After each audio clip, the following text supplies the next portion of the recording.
Salut les Mancuniens, j'espère que vous vous portez bien les gars. Après avoir réussi à s'imposer 3 buts à 0 en Ligue Europa et en faisant rêver tous ses supporters, Manchester United va donc devoir faire face à ses vieux démons, c'est-à-dire la Première Ligue, même si les gars, beaucoup d'entre nous espèrent que la Première Ligue se termine le plus rapidement que possible, parce que oui, le match le plus important, bien les matchs les plus importants sont donc ceux destinés à la Ligue Europa, sachant que United a déjà donc un pied et 3 orteils, on va dire ça comme ça, en finale. United va donc devoir affronter une équipe de Brentford, une très belle équipe d'ailleurs, qui a su s'imposer contre Nottingham, qui nous a étrié de cela quelques semaines. Donc les gars, dans cette vidéo-là, nous allons donc revenir sur quelle serait la composition qui sera donc mise en place face à cette équipe de Brentford, sachant que United va donc rejouer son match retour de la demi-finale en Ligue Europa afin de pouvoir accéder définitivement en finale. Et puis donc on verra donc quels sont les joueurs qui seront aptes à pouvoir donc disputer cette rencontre-là. Donc les gars, vous connaissez la chanson. Si vous n'êtes pas encore abonné, n'hésitez pas à le faire. N'hésitez pas aussi à lâcher un commentaire. Je me ferai donc un plaisir de vous lire. En attendant les gars, la vidéo commence tout de suite. Il faut rester concentré les gars. La concentration, ce sont les mots du capitaine Bruno Fernandes, mais aussi de l'un des héros, donc Harry Maguire, qui ont évoqué ce terme-là après la fin du match contre l'Athletic Bilbao jeudi soir en match aller de la Ligue Europa.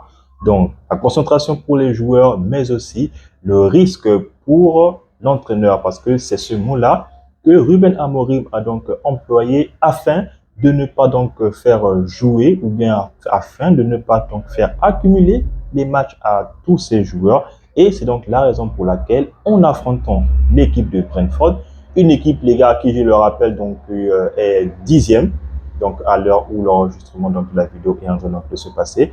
Et Manchester United est donc 15e, donc 10 points d'écart, voilà, sépare les deux équipes. Donc 39 points pour Manchester United et 49 points pour Brentford.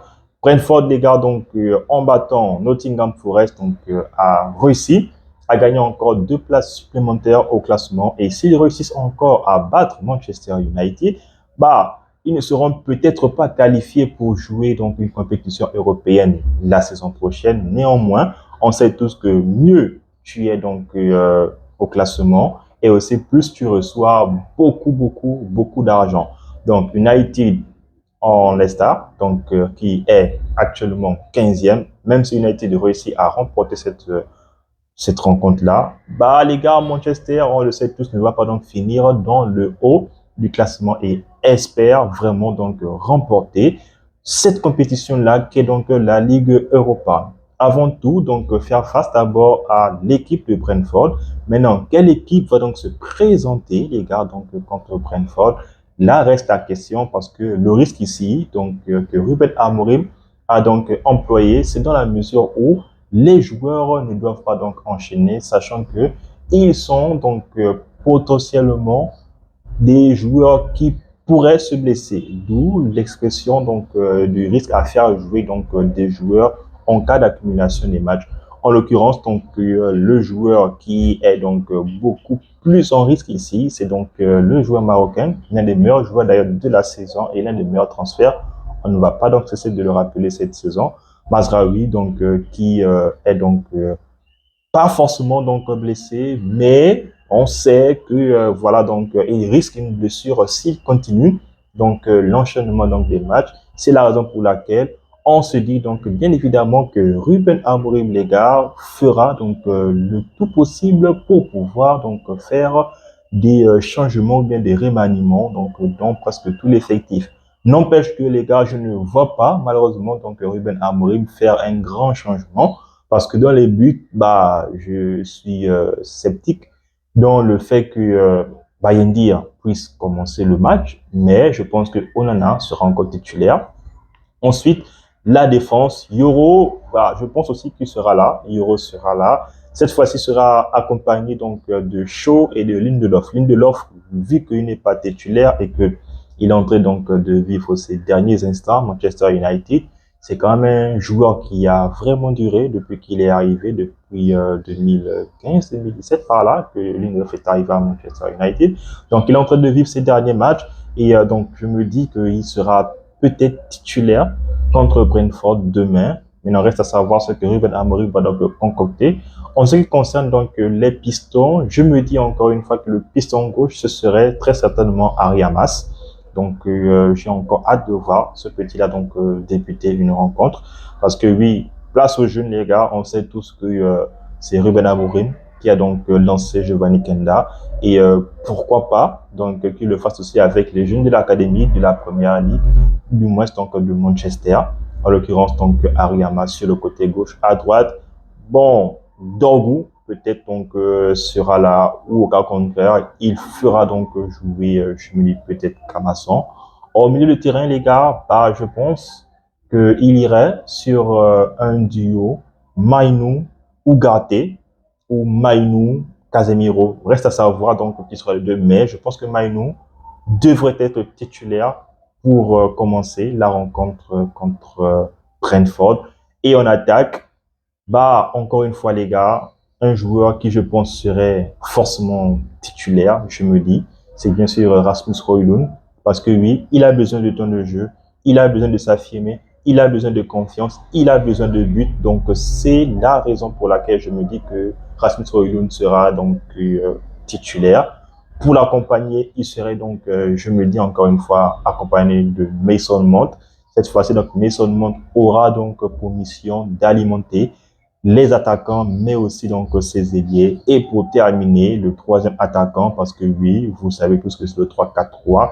Le dernier attaquant, c'est bien sûr Alejandro Garnacho qui pourra bien sûr permuter, étant donné qu'en faisant commencer Mount, sachant qu'il n'est donc pas un ailier de formation, donc il pourra donc alterner entre Mount et bien sûr Kobe Mainoo, ou même encore le dézonnement que pourra faire Alejandro Garnacho. Donc les gars, voici le 11 que je me dis, c'est certainement donc ces joueurs-là qui vont débuter la rencontre contre Brentford. Maintenant, les gars, Brentford, c'est une équipe qui, les gars, donc n'a plus rien à jouer. C'est une équipe qui est assurée déjà donc d'être en ligue, en première division, en première ligue donc la saison prochaine. C'est une équipe donc qui est en train donc de marquer sa régularité depuis maintenant qu'ils sont remontés en première ligue. C'est une équipe aussi qui a du bon jeu. C'est une équipe donc qui a des bonnes individualités. Et ces individualités-là, les gars, passent par deux attaquants. Encore une fois, les gars, une équipe qui va se présenter contre Manchester United avec un attaquant, je pense, un attaquant qui fait donc deux fois mieux que tous nos attaquants. Ils ont deux attaquants superstars, même si donc eux, ils ont de préférence la tactique du 4-2-3-1. Parfois, ils jouent donc en 4-4-2. Et lorsqu'ils jouent en 4-4-2, bah, les attaquants phares de Brentford sont donc Bryan Mbeumo. Mbeumo, donc lui, tantôt, selon certaines rumeurs, il est donc cité du côté de Manchester United, il est cité de Newcastle, il est même cité du côté de Liverpool. Ce qui est sûr et certain, c'est que c'est un joueur qui, ça fait maintenant 2 années consécutives, donc enchaîne des bonnes performances depuis la belle remontée en première ligue de Brentford. Pour l'accompagner, son compère Yohan Wissa, le Congolais. Bizarrement, c'est une paire africaine, les gars, un Camerounais, Mbeumo, et un Congolais, donc Yohan Wissa. Lui, il est donc sur un total de 18 buts, toutes compétitions confondues, Yohan Wissa. Mbeumo, il est sur l'espace de 18 ou 19 buts entre les deux. Dans tous les cas, les gars, Mbeumo et Yohan Wissa sont donc les deux pierres angulaires offensive de Brentford. Et encore une fois, Bryan Mbeumo a encore réussi à marquer contre Nottingham. Donc, on le sait, les gars, que ce soit l'équipe type de Manchester United ou même l'équipe potentiellement remaniée de Manchester United, ce ne serait donc pas un frein pour lui, sachant qu'il a donc la capacité technique, même physique, de pouvoir affronter en 1 contre 1 et de pouvoir laisser en 1 contre 1 le défenseur de Manchester qui se trouve devant lui. Loin de là, donc, à le surestimer parce qu'on a quand même donc des défenseurs prometteurs. Je ne veux donc pas encore faire des éloges, encore une fois, de Lenny Yoro parce que Ça reste un jeune défenseur, un très jeune défenseur qui est très intelligent, qui est aussi très très rapide. Donc, il aura la capacité à pouvoir donc stopper certainement que ce soit Wissa, ou même encore Yohan, donc Yohan Wissa, ou même encore Brian Mbeumo. Donc, hormis ça, les gars, ils ont aussi un très bon milieu de terrain. Ils ont donc Odegaard, donc le Danois, donc qui joue en 10. Lui aussi, c'est un très bon meneur de jeu. Donc, ils ont un bon milieu de terrain. Mais donc, je me dis que les forces vives que Manchester United doit impérativement donc bloquer, ce sont donc ces deux attaquants-là. Donc, si les deux réussissent à jouer en même temps, reste à savoir qui va donc cerner qui. Maintenant, pendant la rencontre, tout peut se passer. United donc va essayer de se mettre en jambe. Ce qui est sûr et certain, c'est que United n'a plus rien à prouver. On va encore une fois le répéter. C'est pas aussi pour Brentford, mais eux, je pense qu'ils vont essayer de terminer le plus haut possible parce que certainement, voilà, ils peuvent peut-être prétendre à une 7e place. Ils n'y sont pas loin. Ils sont donc à 7 voire 8 points donc de la 7e place, sachant que la 7e place, elle est qualificative à une coupe européenne en Angleterre. Donc, ils peuvent quand même se battre. Manchester, c'est donc une mise en jambe. Maintenant, les joueurs qui vont donc peut-être jouer, même s'ils ne seront pas titulaires, je pense évidemment donc à Amad Diallo qui lui aussi a besoin de temps. Je pense à Bruno Fernandes parce que lui, il lui faut aussi donc du repos. Voilà pourquoi je ne pense pas que lui sera donc titulaire pendant cette rencontre-là.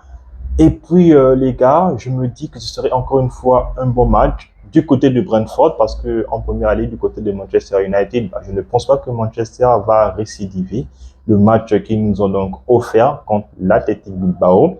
Je ne pense pas non plus que Manchester United pourra rivaliser donc physiquement contre l'équipe de Brentford parce que eux les gars, ils mouillent sauvagement. Ça les gars, donc physiquement ils sont toujours prêts. C'est d'ailleurs ce qui fait la grosse différence. Et puis Ruben Amorim nous a de le répéter. En première ligue, les équipes sont tellement compétitives, les équipes sont tellement physiques et c'est la raison pour laquelle nous, supporters de Manchester United, on n'arrive pas malheureusement à pouvoir leur tenir tête. D'où le petit détail qui fait toute la différence en Ligue Europa et c'est peut-être la raison pour laquelle Manchester United donc se retrouve certainement donc presque en finale de la Ligue Europa. Maintenant les gars, est-ce que je vois Manchester United gagner en première ligue? Très franchement, je ne pense pas. Même si voilà, je me dis que en tant que fan, j'espère évidemment que Manchester United puisse remporter tout de même cette rencontre-là. Mais je vois tout de même donc un match nul, que ce soit un match nul donc nul, donc score est vierge 0-0, ou même encore un but partout, voire deux buts partout. Je ne vois pas Manchester United gagner. Mais donc, la balance, elle est beaucoup plus sur Brentford parce que ce sont eux qui vont beaucoup plus donc avoir de l'envie pour cette rencontre. Ce n'est pas à négliger, mais je pense que au vu des objectifs entre les deux équipes, Manchester donc n'aura pas beaucoup donc d'avantages à pouvoir se donner à 100% pendant cette rencontre-là. Donc les gars, c'était un peu l'analyse, voilà donc sur le futur adversaire de Manchester United. Donc vous dites-moi dans les commentaires donc qui pourrait donc débuter pendant cette rencontre-là. Donc si la proposition de mon classement pourrait donc être mise en lumière donc demain. Dans tous les cas, les gars, je me ferai encore une fois un plaisir de vous le dire. Sinon, on s'abonne les gars, on reste en santé, mais aussi et surtout doucement.